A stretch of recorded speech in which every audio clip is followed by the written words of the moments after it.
So after this video, you might never look at an experience that you have the same way ever again, I promise you.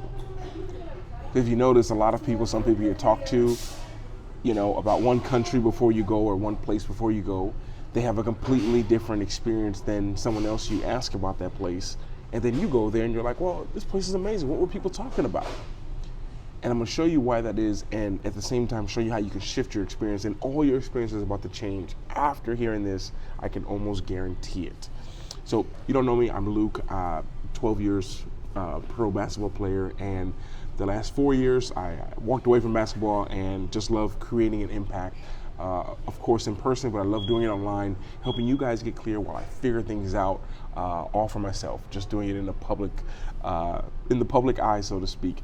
And when it comes to experience, your experience, my experience, the experience of how you experience your vacations and friends, it's all back to the video and what we talked about in another session. I can't remember what it was actually called, but it was something about your words. Like, it's your words that create the experience. Like, it's the words. So some of you, because I do calls with you all, I can, and read your emails, I can tell by just the words that you use how you just experience life. Because the words you use, and how freely they flow out. I had a call a while back with someone, and they just, I think about 5 or 6 times in the same conversation came out the word stressful. Because it's a word that's common for them to use. So just kind of anything that's uncomfortable, anything that's inconvenient, they use the word stress, and that tends to amplify everything, And it's a real thing, because it really starts in your mind. But the words you use to describe your experience are words that you can usually get. You usually use them a lot. Words someone says a lot, like I hear the word, like I don't like this word so much, but stupid. Like I used to say it all the time when I was younger. But it's true, because you start to really use, that becomes a common vocabulary word. So if someone asks you, how was the movie you watched? And if you're stupid's a word that you use a lot, then it was stupid. When in reality, it was just like, you can use another word to define it, and it redefines your situation. Right where I am right now, there's a cold front coming in, or it's already came in. Yesterday was all rainy. Today, I get up early to come to a place to work, and when I leave, it's like freezing cold. And I can say, man, it's like super cold outside. This is stupid. I hate this kind of weather. And that's describing, I'm creating the experience itself just right there. Just by the words I'm using, I'm creating that experience. So it's saying, yeah, it sucks. Like, it's horrible. Like, you're creating the experience. But I can also use the words of like, man, this is a little bit inconvenient. It's one of my favorite replacement words. So if you had to have an assignment right now, it would be for you to go and start making replacement words for the words that you use all the time that you don't realize are maybe not the best to be using. Maybe there's a better word. Instead of this is just a stressful time in my life, this is just an inconvenient time in my life. This is an interesting time in my life. Sometimes when I can't find the words to say for something or anything like that, what comes to my mind is to use the word interesting. Like, how's your experience going? Or how's your trip going? It's been very interesting.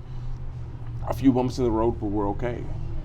But someone else would explain that, someone who's with me would explain it as it's been super stressful. Another person who says it with me, it's been just super boring. And we tend to, as we say that about an experience, what we end up doing is we end up creating that experience in our mind, and we just amplify it. Like it was just a dangerous place.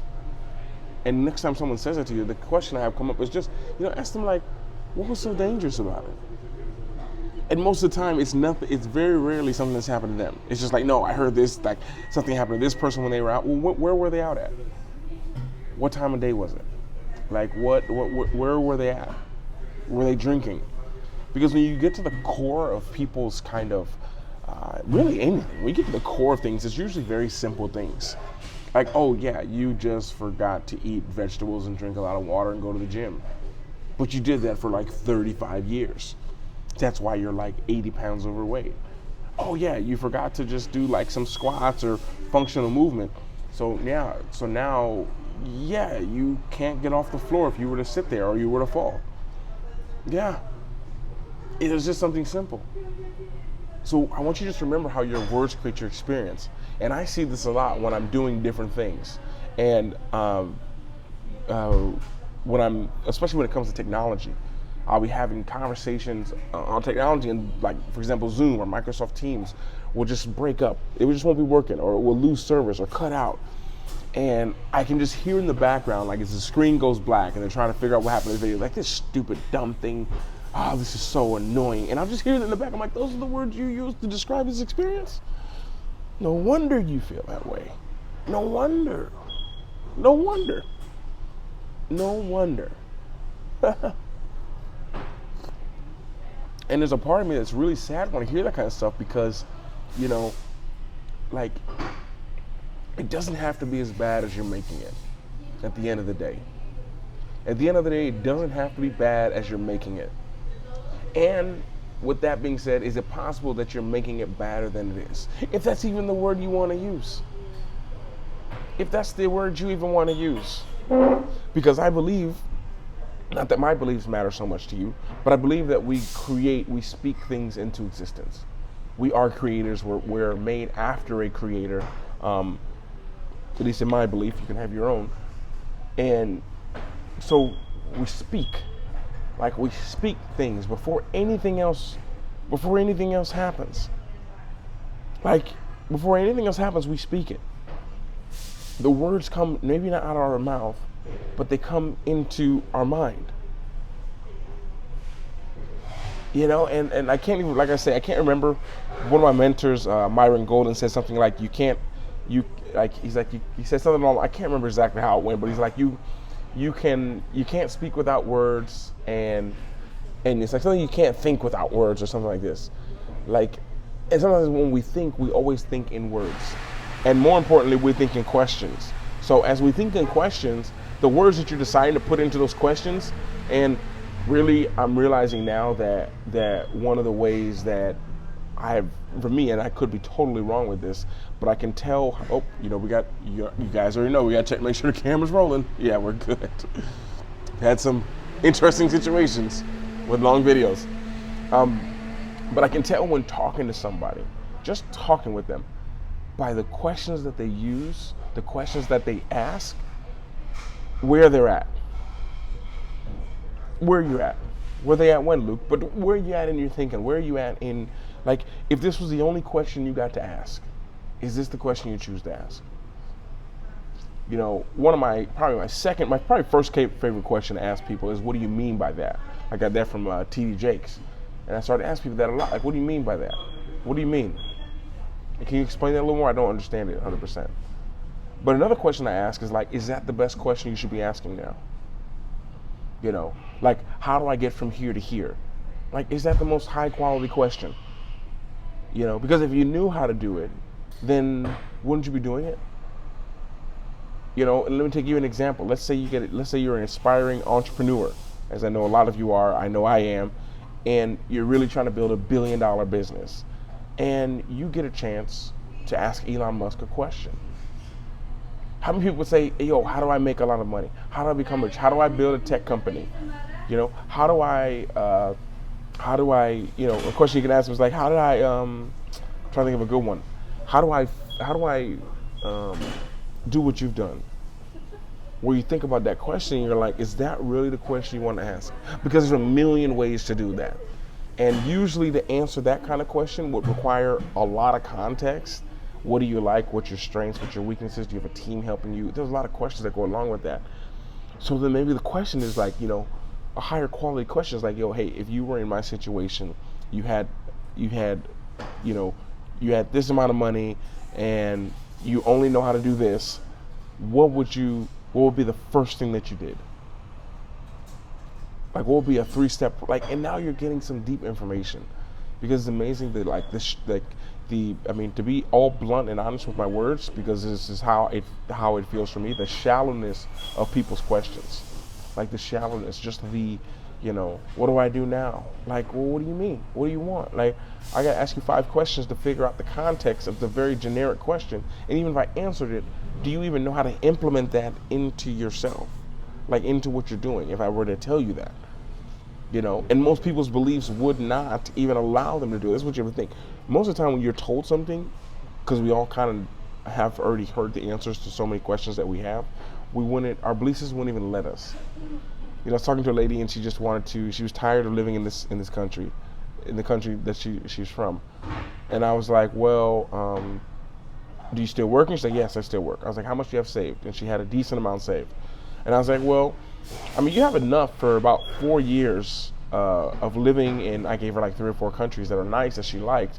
And she was like, well, I don't know, because then I have friends here, I have this here. And I'm just like, well, that's what I would do.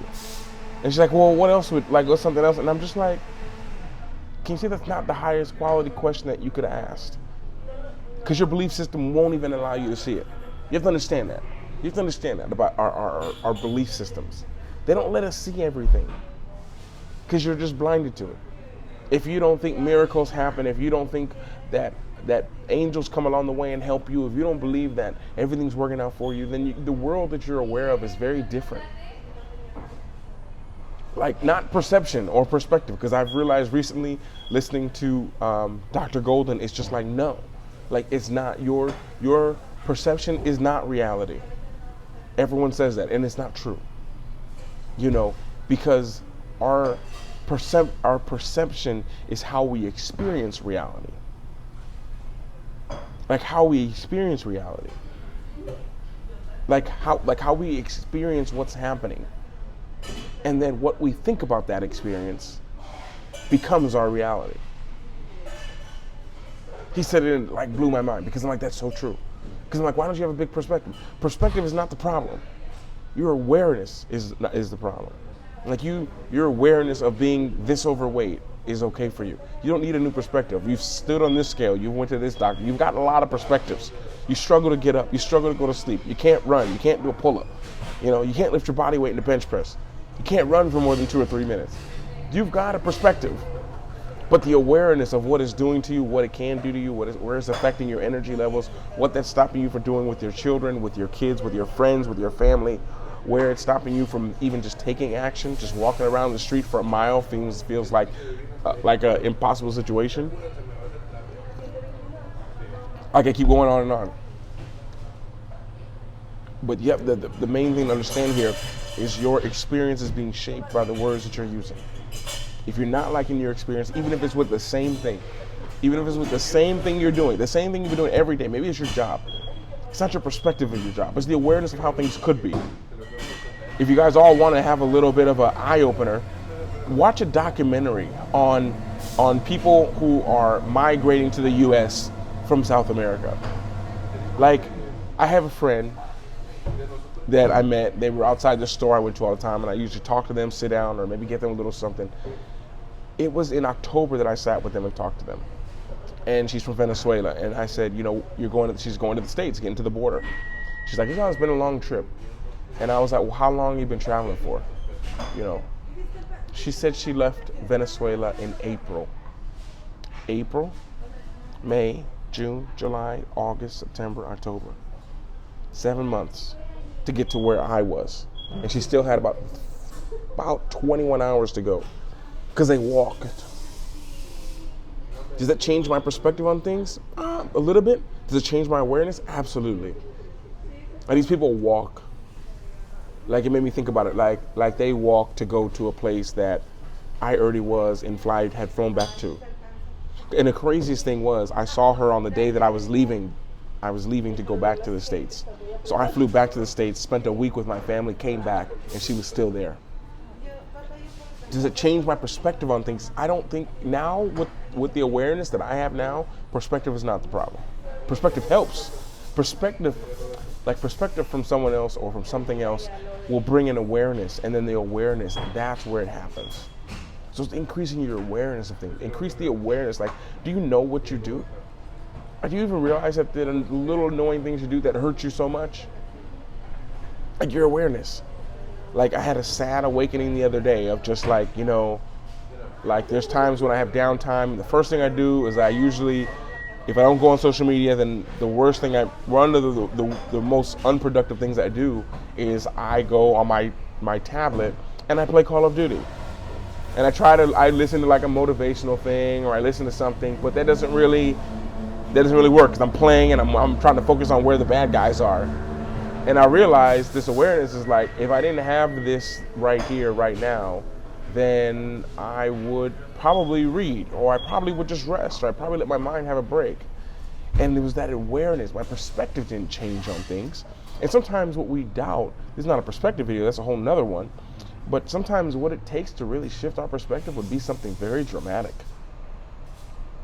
Like, like so many things people complain about, like probably 98% of the things you complain about, like explain it to someone who only has a week left to live and see what they say to you. Hearing their perspective might help you, but here's another thing. The awareness that you would get from that situation, I think that would be the big change, of awareness of there's people who won't have another day. So maybe you should live as if you're going to have, maybe you should live your life today as if you were them.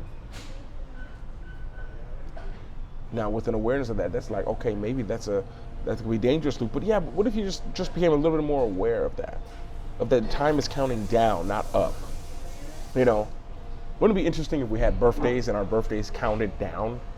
Like we all know, hey, I'm gonna die at 63, this person's gonna die at 21, and we had a clock that counted down.